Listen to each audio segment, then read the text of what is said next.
Here I have Samsung Galaxy Tab S8 Ultra, and today I'm going to show you how to enable custom watermark in camera on this device. So firstly, let's open camera, tap on the gear icon to access its settings.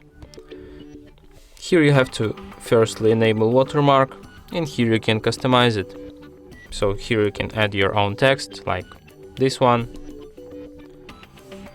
And now every photo you take will be marked with your new watermark. Just like this. And that's it. Thanks for watching. If you find this tutorial useful, don't forget to hit that like button and subscribe to our channel.